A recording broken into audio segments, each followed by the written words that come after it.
Alright, so we're going to do a review of the Athena from Starship Troopers, the first movie. This one's, I guess, released by Monsters in Motion. I don't know if they actually make their own kits, or if they buy the molds, or I don't know how it works. But this one I bought off eBay from Monsters in Motion. I didn't realize it was them until afterwards. I'm pretty sure this is the 1/700 scale kit. I'm not totally positive.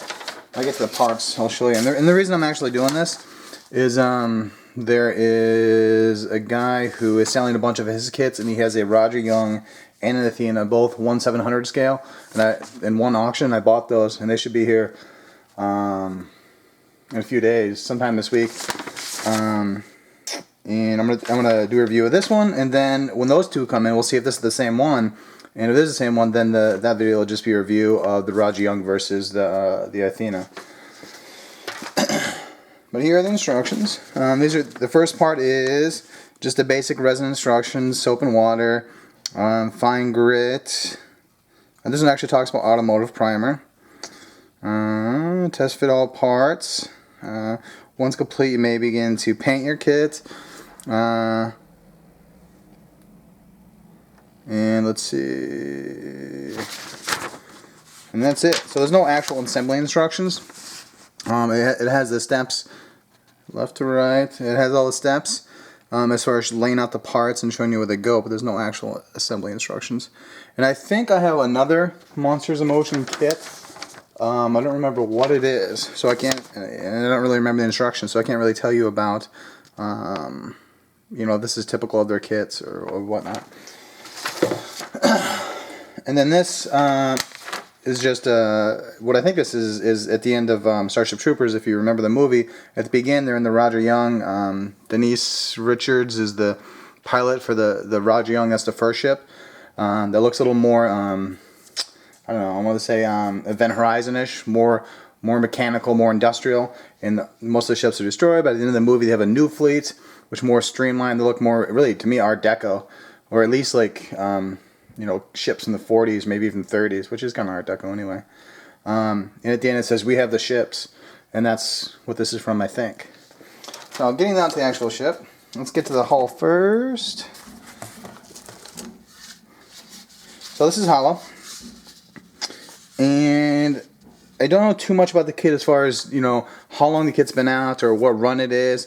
I bought this directly from Monsters in Motion, so it's not a secondhand kit. It's a lot of the kits I buy actually are secondhand. I buy them off eBay from other people who've already bought them and decided to sell them. But this is really, it's old, because you can see, maybe you can, that light part right there, that blue, that teal, that's their mold. So it's a mold I know from doing my own molds when for the board cube. As the molds get old, it's just weird. It gets weird. Like all the little stuff sticks in there, which is actually a lot like that detail. It sticks in there and it pulls out. It's almost like like those weird new candy bars they have now that Hershey's has, where it's like got air inside of them. It's the same thing. It's this weird airy thing, and they just kind of stick together like they're like silicone doesn't stick to anything, but it sticks totally to this, and that's what it is. And you can see by the surface. The surface is really rough. Like textured, not like almost if you had a textured paint, and all the scribe lines are they're getting really soft. They're getting partially filled in. So and the detail on the top right here, which is something you'd see like in a Star Destroyer or something in the trench, that's all. It's gone and soft. So all the detail on this, it's there, but it's really soft and worn out. And you can see all the mold in this right here. I mean, I would imagine. And it's all got the mold in there. That after this kit, they threw away the mold. They did a new mold because this is really bad. I didn't realize how bad this was till now. Almost all of it isn't an issue. Like all this, like Star Destroyer stuff, all that stuff, just a wash will take care of that, and that's back. So that's not really an issue, and it's not even that. I mean, it's all nonsense stuff anyway. You never remember what it is. You'd really have to be hard pressed to match this to what was on screen. So it doesn't really matter. It's probably not even screen accurate. It's probably just it's just jumbly fiddly bit, And same up here.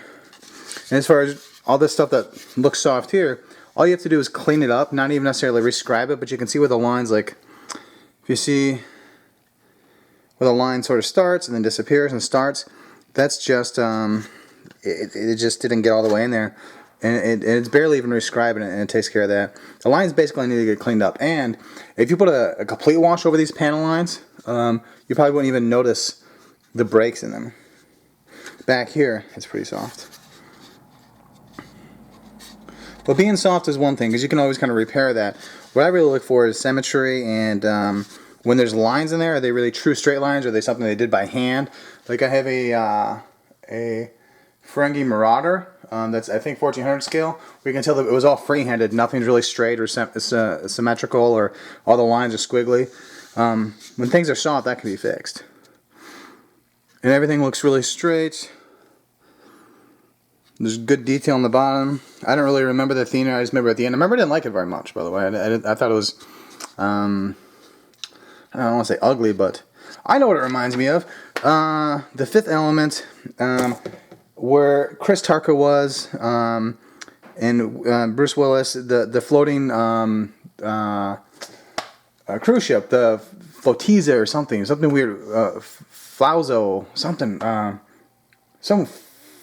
I can't remember what it's called, but that's what it looks like. Only inverted, like the bow goes down on this one, and on the whichever one from the Fifth Element it goes up on. Which, by the way, you can buy that kit from Larson on eBay.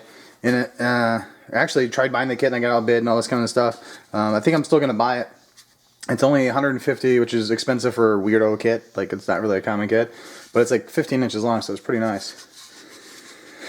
And let's see. So here we have where the resins didn't go all the way through, but remember there's things that go over the side that might get covered. I think it does actually.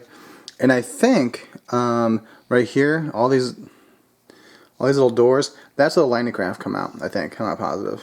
And you can see right here, this is where the detail is really bad. That's horrible. You see none of it's straight. Those are supposed to be windows, I think. It looks horrible. So this kit, I don't remember what I paid. I have no idea what I paid. I think probably kind of a lot, like 80 bucks or something, or 100 bucks. I really don't remember.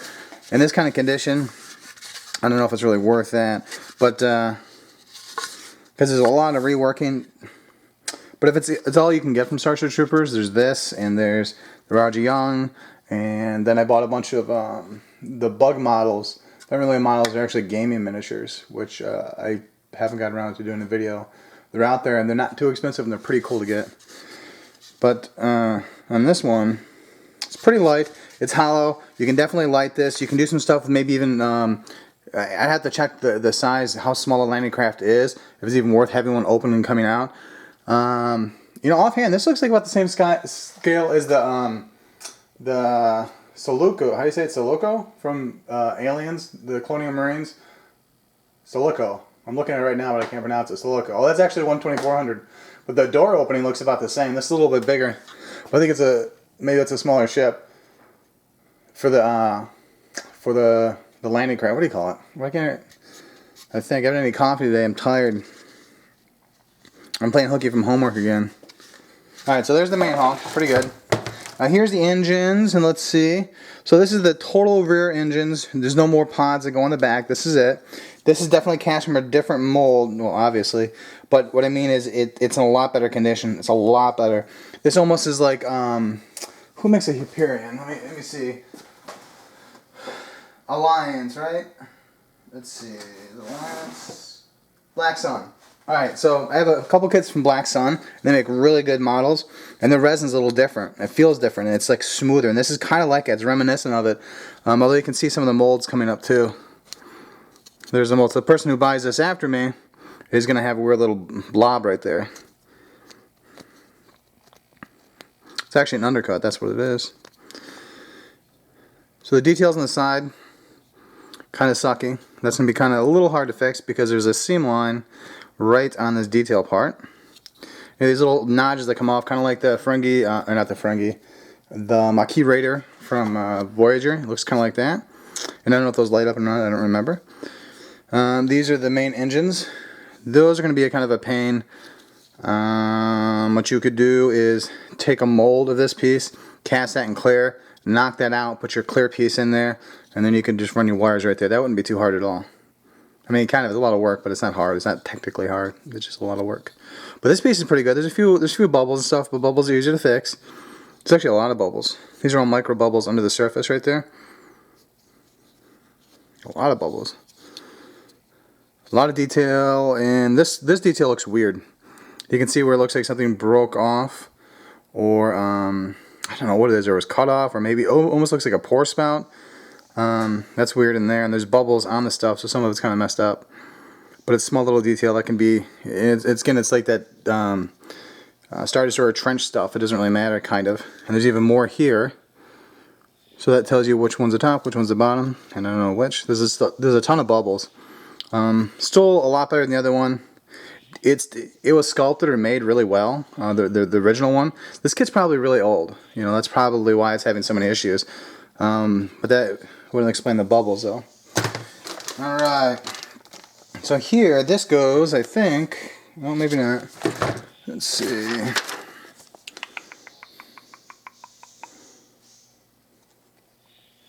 I'm not sure where this piece goes. Oh, maybe this goes in the right above the prow, like in the right here. I'm not even showing you. Right here. Here's where this piece goes, right in the neck. And this part, the grid lines are the same way. Super soft and kind of clumsy looking. So here's the actual head. I'll save that part. Here are the ribs, I guess you call them. Should be 2 on each side. Yep. So they go down, they face rear.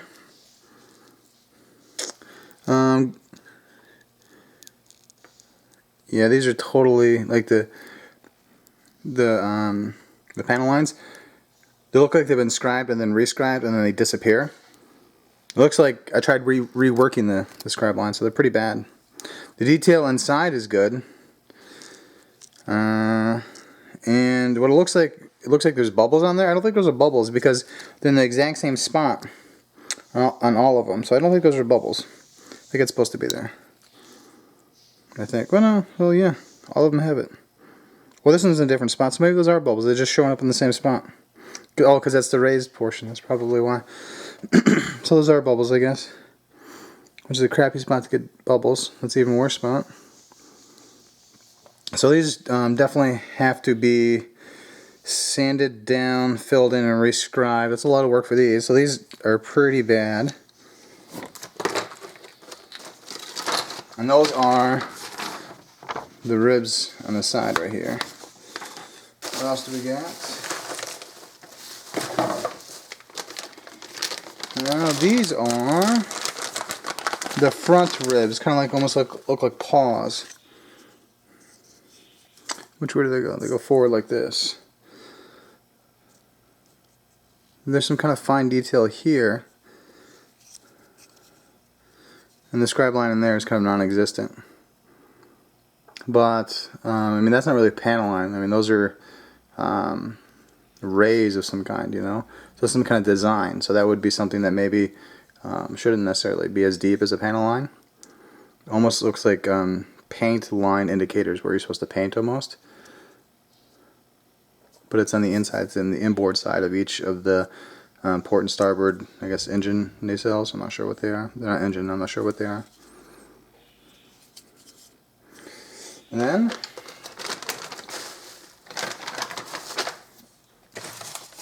here is, this should be like the luggage rack, I guess. What is it?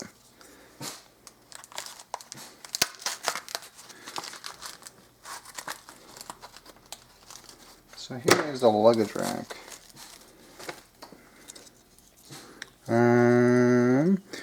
There's flash, which doesn't matter. That never matters. But what looks weird to me is that none of it really looks all that straight. But I'm not sure if it's actually not straight or if, because the flash, some of it's thicker and thinner, so it makes it look kind of wavy, like right here. That line looks wavy, but it's actually the overpour in the back, the flash in the back, because some of it's almost thick enough that it's the same density, or at least it blocks the light. It's just as opaque as the other piece, and then it gets thin again, so it gets thin and thick, and it's almost like like as if you set this on water, kind of. So I can't quite tell. Here's a better example. If you look under the bottom of this one, it looks wavy, but I can tell it's actually from the flash. So I can't tell if this is all crooked and stuff, which that's not an issue with any part of the other kit. The rest of the kit, everything is straight, symmetrical. However they sculpted it, everything is very straight. So I'd imagine this is the same way. And even if it is kind of wavy like that, a straight file will take care of that anyway. There's just kind of a lot of flash in here, which isn't really an issue. The only reason it's an issue with this is this is so thin that I don't want to break it taking off the flash, which just means be careful, but I'm kind of a buffoon, so. It's also warped a little bit, which is expected. But the only other thing, I guess I would say, is it's poured like this. And when you pour resin, whatever spot is exposed to the air, which means it's not touching another mold or other surface, it gets this weird like effect to it. It has a different texture to it, and that's the part that's exposed. But I guess if you just take some sandpaper, that takes care of that. I don't know why I'm even griping about it, but just mentioning it. And then let's look at the detail. Oh, that's the head part. So let's look at the head. So this is pretty good. I don't think it's really, I mean, the warp isn't an issue. Once you glue it down, that takes care of that. I don't think any of it's crooked. Some of it really does look like some of it's crooked, but that also could be parts of it are warped, which is really unavoidable. Unless they offer this in photo etch, which, I mean, that's kind of complex for, this kit is under $100, so I can't imagine them doing that. That seems a little excessive as far as, you know, what we would want as customers. So the head is certainly soft, and I've never scribed. I tried one time and I screwed it up. So whenever I see things I have to rescribe, I'm not cool with it because I just don't think I'm not good at it, so I don't really want to do it. So something that's as important as this, that kind of frustrates me. But that shouldn't, you can't complain to the manufacturer because I don't have the skill set. That's not really their problem. But it's not so much that they're not deep enough, it's that they're not consistent. It goes deeper, shallower, deeper, shallower. Not as bad as the rest of it, so it's a bit better. And maybe just cleaning it out would work. And I can see that where some of it is not symmetrical. Like right there, that dips down a little bit. This is sort of freehand, or they use one of those French curves. That, what I'm looking at right there, that just is really glaring. It just dips down a bit. So it's a little unfortunate because that is the headpiece. But if you see it at anything besides straight on, I mean just a slight angle, you're not going to notice it. Detail in here is kind of sparse, but if that's the way it is in the kit, I mean on the show, then that's the way it is. Down here, the detail is really good. Oh, it looks symmetrical. Although this one's kicked in a bit more than this one. It looks like this one's kicked in to the same degree as this one is, because in fact, this piece is this piece. That's what it is. All looks good in there, pretty clean, a little bit. Lines are soft, but those are super easy to fix. Those are super easy. In here, at this angle, these I think look super cool. They're still cool, but they'll cooler like that at that angle. There's no detail on here. Maybe that's the way it is in the studio. Tons of micro pits here. And from what I've sort of heard, someone alluded to, actually I think it was Model Man, he was saying the problem with below the surface micro bubbles is that once you apply some pressure, you start working, whatever, they pop. And you can have voids inside of them. I haven't had that experience. Like here, there's a void, you know, so what if that's underneath there? But that's something to be cognizant of. But it looks pretty well detailed. I like it. Overall, this kit's somewhere around $80 or so. I think it's still available from Monsters in Motion. They're kind of like, I think, Federation models where they have like a bajillion things, but only like half of it is available. The rest of it's out of stock. Which is actually why I bought the Roger Young and Athena off eBay from this guy, because the Roger Young isn't available anymore, or just now it's not available. Maybe it will be in the future. And maybe they're retooling it too, you know. For $100, which is kind of what I think I paid for this, it's not like an insane amount of work to redo. It's pretty easy. It's a pretty basic lighting kit. There's just windows up front, and if you try to do some landing bays, you can do that. And the engine's or just a little bit of work. That's not too much. You may not even have to recast. Maybe if you just find a similar material, you won't even have to do that. In fact, some opaque, like translucent, like milk carton would work. You just have to figure out the corrugation. I don't know how you do that. $100 is kind of iffy. It's a pretty damn big kit, so that's kind of worth it. But for $100, you could buy a, 350 toss or refit, almost 2 NXs. I mean, you can get a lot for it. So unless you're really into Starship Troopers, and I would not buy the Athena over the Roger Young. I don't know why I bought the Athena over the Roger Young. I think the Roger Young was a little too expensive, so I didn't want to go that much. I guess that's what it is. But I guess tomorrow-ish, or maybe even the day after, that's when the new kit that I just ordered is supposed to be here. And I paid $95, including shipping, I think, for the Roger Young and the Athena. And I'm pretty sure it's the exact same. The Athena is the exact same kit. It's pretty much the same scale. And I don't know, what run. Maybe the way this guy's wording his things that he's selling. He's had this kit for a while, so this is probably an earlier run than this kit, because this kit's definitely got some. This is definitely towards the end of the run life of the molds. So maybe that one's better. So I'm gonna do a review. I'll do Roger Young, and maybe that kit too, if it's like a different run. If it's a different scale, I'll certainly do it. But if it's a different run, like it's earlier run, and the details are fresher, then I'll definitely do that. For $100, if you like Starship Troopers, I would buy it. I would buy the Roger Young first. It just got a lot of like panel line details, so you have to invest a lot of time into it. If it didn't have any of those problems, I'd say 100% buy it. If it does have those problems, which it does, at least in this version that I have, then I would base it on your skill set. If you can do it easily, or you're willing to learn doing it, then go for it. If not, then you may want to pass on it. Thanks for watching. Thanks.